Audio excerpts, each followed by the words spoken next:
Join a family as they receive firearms training for the very first time. This is Ruger American New Shooter Academy, Season 2, presented by DeSantis. Hey, it's Kyle with Ruger American New Shooter Academy, and we're here with Justice, and we are dealing with somebody that has a lot of experience with a shotgun. You said you shot traps since, what, middle school? Yes. So, and you're a competition trap shooter. Yes. So, super comfortable with a shotgun. Mm-hmm. All right, well, we're gonna push you out of your comfort zone a little bit, and we're gonna work into some rifles. And like I talked about before, it's kind of important that we master this rifle, especially 9mm, because when we get done with this, we're gonna have the competition. And it's gonna be adults with handguns versus the children with the 9mm carbines. So we gotta learn this really well so that you guys have the advantage. But the other thing is it's always fun to learn a new platform, a new kind of weapon, a new caliber, and a new skill set. So we're gonna do a little bit of work on paper, and then we're going to transfer that over to the steel targets, which provides us with a little more fun. So do you have any questions? Nope. Okay. Like we talked about before, we're always going to apply our safety principles. So everything we do on the range needs to be very safe. Mm-hmm. You have a lot of that already because you have the experience, you know, with the trap shooting. Safety is a key no matter what kind of firearm you're using. So one of the things we're going to exercise is the box, which you're probably used to doing as well because you have designated firing positions for trap. So we will shoot inside the box, our shooter's box. So if you want, go ahead and step into the box. And we're going to first start out with a Ruger 1022. This is a 1022 Takedown. It's designed to come apart in the middle it almost makes it like a little backpack gun. It's kind of neat. But this one has a sight system. So you're used to shooting a bead sight out front, right? Mm-hmm. So this one has a bead. If you want to take that and shoulder it, actually you shoot left. Yep. So if you take that and shoulder it, you'll see there's a bead. At the back, you'll find that you've got a large notch and then you've got a small notch. See the half moon notch? Mm-hmm. The half moon notch is where your bead goes. Okay. Once that bead is in the half moon notch, it goes on the target and then you'll be able to shoot. Okay. This gun for you, because it's set up as a right-handed gun, sort of. The safety runs from right to left to put it on fire. So you may have to do it with your offhand when you engage the safety, or taking the safety off. Okay. Any questions? Nope. Okay. So let's do this. You've got your ears on. Now I've got mine on. The magazine's load here in the bottom. So if you roll it over, you can see. They just drop in. It's a little box magazine and clicks. Okay, you can roll it back over. And this is a weapon that if it's not locked back to the rear, all you do is reach back, cycle it, and let it go. So it's kind of just one movement. You let it pull out of your finger. So go ahead and cycle it one time. That loads the weapon. Okay. So once you're loaded, you're still on safe. The only thing you'd have to do at this point is take it off safe, and you'll have to, as a lefty, you got to figure out how you manipulate that, but you probably deal with that all the time. Yeah. So let's pick one of the smaller targets out on the close paper here, and give me your 5 best shots, and let's make sure your mechanics on a rifle, you know, those mechanics you've learned with your shotgun, are transferring correctly over to the rifle. Okay? Okay. All right, go ahead. Feet apart, get a good solid stance, everything you're used to. Anticipating that trigger. It's okay. Hey, you're anticipating your recoil. There is no recoil. You're used to shooting that shotgun. So listen, calm down, keep your sight picture, and very gently press your trigger. And you'll start to close your creeps down. That's more what I'm looking at. There you go. Okay, that's your 5 shots, and you went empty. So if you reach down here, I'll show you. We push here, and it drops the magazine out, and we'll put the weapon back on safe. Okay, so we have to decide if we're going to talk about that first shot or if we're not going to talk about that first shot. Let's not talk about it. You would just like to not talk about it? Yeah. Okay, so really, it's really telling that you shoot a shotgun. Your shotgun, when you shoot it, you're dealing with recoil and you're getting back on the target. You squeezed that trigger that first time like you were expecting that. Yeah. We expected that you would probably do that. We talked about it, which is fine. But once you settled into it, all of your mechanics that you use for shooting your shotgun are all the same, and this is fantastic shooting. So absolutely no reason why we can't just graduate to the 9mm. Okay. What do you say? Sounds good. All right, let's do it. So, again, we don't need to anticipate on this one either.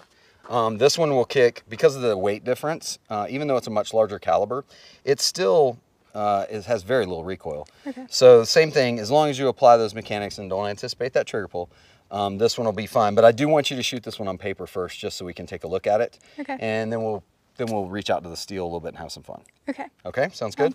All right, this one operates very similarly. The safety is the same, so you'll have to deal with that. And the loading mechanism is the exact same too, so you just have to drop it back, release the bolt, and load your magazine. Okay? I'll give that to you. I always turn it this way because I'm used to handing it to right-handed shooters. I know you have to roll it over. It's okay. So, magazine. So this rifle is interesting because it runs on pistol magazines. So you can either use these magazines or you can take the insert out and it will use a different type of magazine. But because it shoots a pistol cartridge, it uses pistol magazines. So very easy to load and real common to find magazines. So go ahead and chamber around. How do I? You'll just drop it back. Oh, so all you do is pull it back and then let it go and it'll release into it. Okay. So keep it pointed in a safe direction and pick out whatever one of the small targets you'd like to shoot at, and whichever one. It doesn't matter, but shoot at the same one each time. Okay. All right, let's see what you got.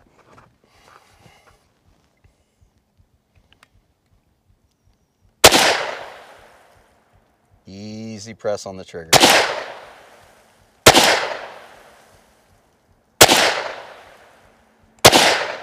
Okay. Fantastic group. Go ahead and put it on safe. All right, and so when we look at rifles, semi-automatic rifles, we can look down in there and we can see there's nothing in the chamber, right? And we can roll it over and see that nothing's in the magazine. We can drop the magazine and then the weapon's not only on safe, but we know it's empty. Okay, so let's talk about your group here. Your group is a stringer group is what I like to call that. So it kind of goes up and down. So up and down is one of two things. Usually it's breathing, which makes you rise and fall.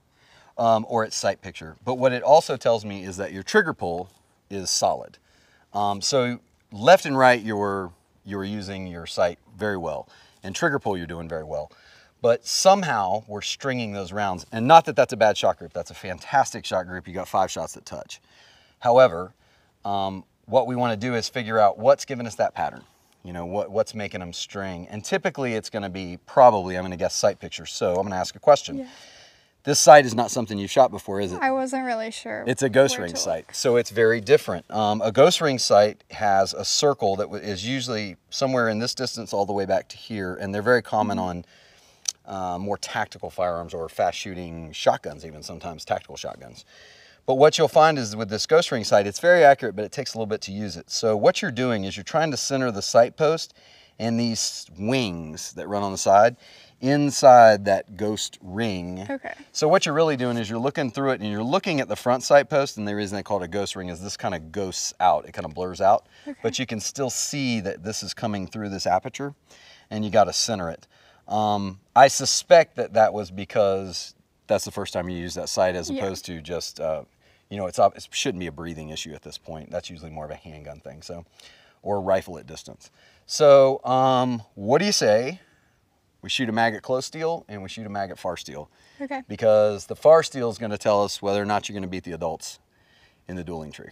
Okay. All right, good to go. Here you go, I'll give you that back. It is on safe. I already pulled the magazines, so here you go. Next one. And release. Good job. Safety, and you are good for steel. We're shooting frangible ammunition, so it just shatters into dust. So we're safe at this distance. Nice.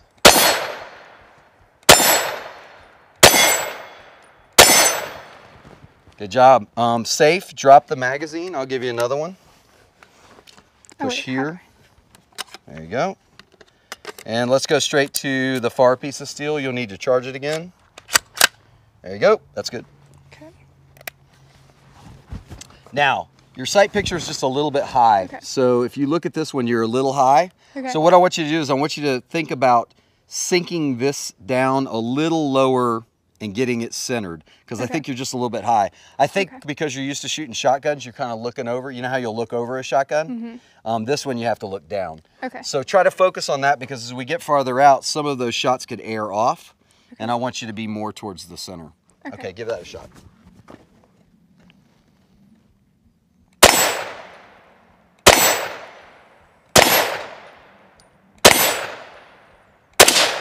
Ah!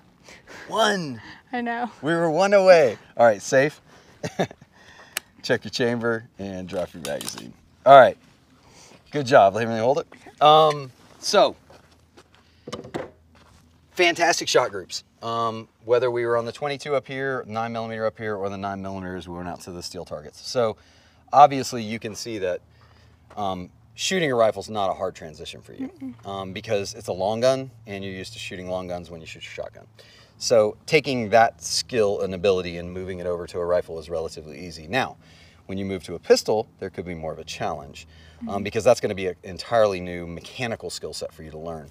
But as far as transitioning to a rifle, you've got all the skill set there. You're shooting a 4-inch group at the distance target, a 4-inch group up here, and 2.5-inch group here. So while the ghost ring sight may be giving you a little more of an issue than what you're used to, that's just learning to get a new sight picture, because you've got tens of thousands of presentations with your shotgun.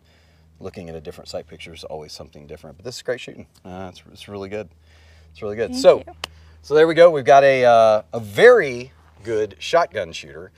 However, first time with a rifle. So we took those skills and we transitioned them over to another long gun, and we've got now a great rifle shooter.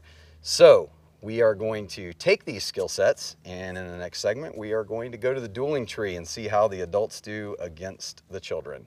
So thank you for joining us, and we'll see you next time.